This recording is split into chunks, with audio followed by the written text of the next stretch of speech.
सोचो अगर तुम्हारी कोई विश पूरी कर दी जाए लेकिन उसकी कीमत तुम्हें चुकानी होगी और उसकी कीमत है तुम्हारी जान ले ली जाएगी। आज हम बात करेंगे if wishes could kill series की, जो कि काफ़ी ज़्यादा पॉपुलर हो चुकी है और ये हाल ही में रिलीज़ हुई है और अपने डार्क कॉन्सेप्ट की वजह से काफ़ी ज़्यादा पॉपुलर हो रही है। तो कहानी की शुरुआत में हम एक स्कूल गर्ल को देखते हैं जो वीडियो रिकॉर्ड कर रही होती है और एक विश मांगती है कि मेरी विश है कि तुम सब लोग मर जाओ। यह बोल करके वो कटर से अपना गला काट लेती है। सीन कट होता है और हम 5 हाई स्कूल स्टूडेंट्स को देखते हैं जो कि फ्रेंड होते हैं, जिनका नाम होता है सिया, नारी, युनू, हार्जुन और योंग। ये पाँचों बचपन से ही काफ़ी अच्छे दोस्त होते हैं। युनू और सिया एक दूसरे को काफ़ी पसंद करते हैं, मगर इन्होंने यह बात अपने दोस्तों को अभी तक नहीं बताई होती है। सिया को हाजुन भी पसंद करता है और गानों को नारी भी पसंद करती है और यह सब बचपन से ही चल रहा है, कंटिन्यू है।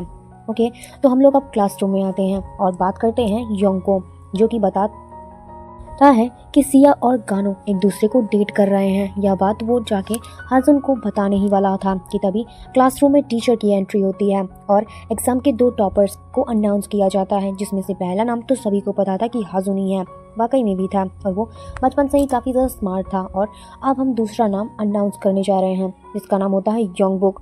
और ये सुन करके सभी लोग शॉक रह जाते हैं क्योंकि वह पढ़ाई में बिल्कुल भी अच्छा नहीं था, तो वो टॉप कैसे कर सकता है। खैर, इसका रीज़न वो खुद बताता है कि वह अपने दोस्तों को बता देता है कि उसने एक ऐप को इंस्टॉल किया था और अपनी विश मांगी थी कि वो एग्ज़ाम में टॉप करें। लेकिन इस बात पे कोई भी यकीन ही नहीं करता है और उसकी बातों पर हंसने लगते हैं और जाने भी देते हैं।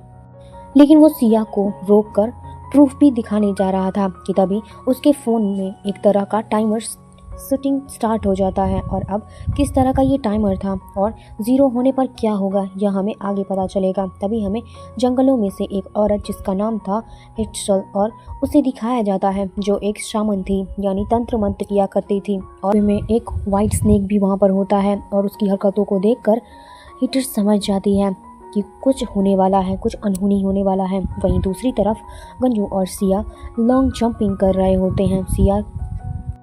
सिया तो चैंपियन थी इसमें, पर गनु इतना अच्छे से नहीं कर पाता है। और अब टेस्ट रूम में सिया को उसकी कोच बताती है कि उसे इन दोनों के रिलेशनशिप के बारे में पता है और यह भी बताती है कि सिया का सिलेक्शन नेशनल टीम में हो चुका है, जिससे सिया बहुत ही ज़्यादा खुश होती है। स्कूल टाइम ख़त्म होने के बाद योंग को सिया की कॉल आती है। वो उससे कुछ बताना चाहता था पर वो किसी से बुराई कर रही थी योंगुक को, और वो ऐसे ही कॉल कट हो जाता है, जिससे मानो कि वो टूट जाता है क्योंकि उसके ही फ्रेंड जो बचपन से फ्रेंड्स हैं वो उसके बारे में अनट सनट बातें कर रहे थे, जिसको सुन के उसका हार्ट ब्रेक हो जाता है। यह सब सुन के वो फिर से उसे कॉल पर कॉल किए जा रहा था पर कॉल पिक नहीं हो रहा था। अब सिया का नेशनल टीम में सिलेक्शन हो गया था और यह बात वो गनु को भी बताती है, जिससे वो भी बहुत ज़्यादा खुश होता है। और अब घर आकर के सिया देखती है कि उसके फ़ोन पर योंगो का बहुत सारे कॉल्स थे। तभी उसकी बुआ का भी मैसेज आता है कि आज इनकी ड्यूटी लगी है, इसीलिए वह खुद के लिए ही खाना ऑर्डर कर ले। और असल में सिया की बुआ का एक हॉस्पिटल है और अब सिया गनु को बुला लेती है और उसी के साथ डिनर करती है। तभी उसे योंग का याद आता है और उसे कॉल करती है, पर उसे अच्छे से बात न करके कॉल कट कर देता है क्योंकि उसके बर्थडे में सिया नहीं जाने वाली थी, जो सुन करके वो काफ़ी ज़्यादा दुखी होता है। और अब दोस्तों, आपको मैं यहाँ पर बता दूँ क्लियरली कि जो कॉल योंगू को आई थी वो सिया की नहीं थी, क्योंकि उस टाइम में वो प्रैक्टिस कर रही थी, बल्कि कोई और ही कर रहा था वो कॉल। वहीं नारी भी किसी क्लब में चली जाती है और अब उसकी वीकेंड ट्रेनिंग जो शुरू होने वाली थी उसे थोड़े दिनों के लिए वो कैंसिल करना चाहता था। इसीलिए गनु पेपर पे एक डेट लिखता है, अपनी डेट ऑफ बर्थ लिखता है 24 अक्टूबर 2008 और गिरको ऐप में एक विश मांगता है कि सिया की ट्रेनिंग कैंसिल हो जाए। बेसिकली वो मजाक में ऐसा कर रहा था क्योंकि उन्हें नहीं लग रहा था कि वो ऐप उनकी बात को विश को पूरी कर देगी। और अगले दिन योंग क्लासरूम में बहुत ही अजीब तरीके से बिहेव कर रहा था और उसके फ़ोन में टाइमर भी बस 2 मिनट का बचा था। इतने में वह खड़ा होकर के किसी अदृश्य चीज़ को वहाँ से भगा रहा होता है और वो सिया को लेकर गिर जाता है। तभी सीन कट हो जाता है और हमें फ्लैशबैक दिखाया जाता है जब सिया स्कूल में नई आई थी।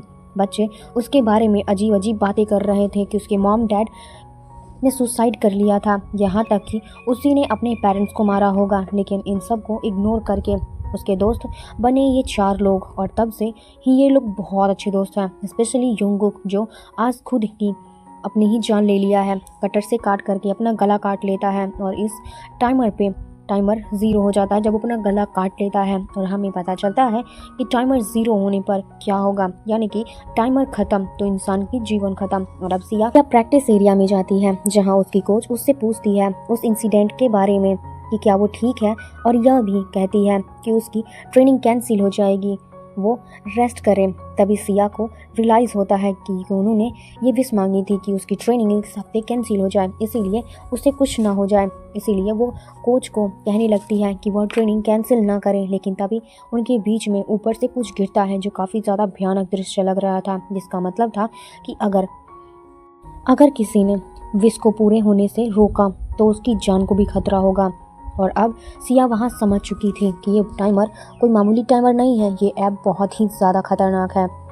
टाइमर आने का क्या मतलब है, क्योंकि उसने योंगू के फ़ोन में भी यही टाइमर देखा था। सिया भाग करके गोनू के पास जाती है और उसे पूछती है कि टाइमर आया क्या, लेकिन गोनू को गिरिगो की तरफ से पहले एक मैसेज आता है कि आपकी इच्छा पूरी हो गई। वह देखती है गोनू के फ़ोन में भी टाइमर अब स्टार्ट हो गया था। हाजुन और नारी भी वह वीडियो देखते हैं जो उन्होंने विश मांगते हुए बनाई थी, लेकिन नारी को अब भी यकीन नहीं हो रहा था और अब इन चीज़ों को बकवास कह रही होती है। हाजुन उस ऐप को डिलीट करता है, फ़ोन के रीसेट करता है, लेकिन तब भी वह ऐप वापस आ जाता है और टाइमर भी कंटिन्यू रहता है उसी टाइम पे जब चल रहा था, अपने टाइम पर चल रहा था। इसीलिए वो सब लोग डिसाइड करते हैं कि शाम में वो सिया के घर जाएंगे जहां अर्जुन अपना लैपटॉप लेकर के आएगा और उस ऐप के बारे में रिसर्च करेगा। सिया और गनु एक ही बिल्डिंग में रहते थे।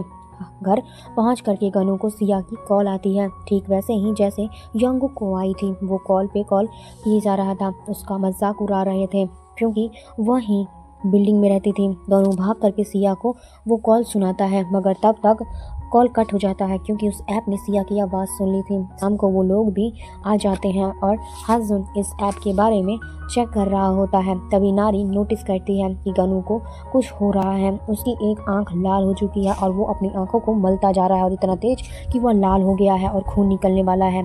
वह बहुत ही ज़्यादा डर जाती है और वो देखता है किसी और की तरफ जो कि वहाँ पे दिख नहीं रहा था, यानी कि सामने किसी तरफ देख रहा था, जिसे देख करके नारी वीडियो को भी बनाने लगती है। और इसके बाद गानू पोजेस हो जाता है और इतना ज़्यादा गुस्से में आ जाता है कि हाजुन को हवा में लटका देता है गले पकड़ के और उसका गला दबा करके उसको मारना चाहता था।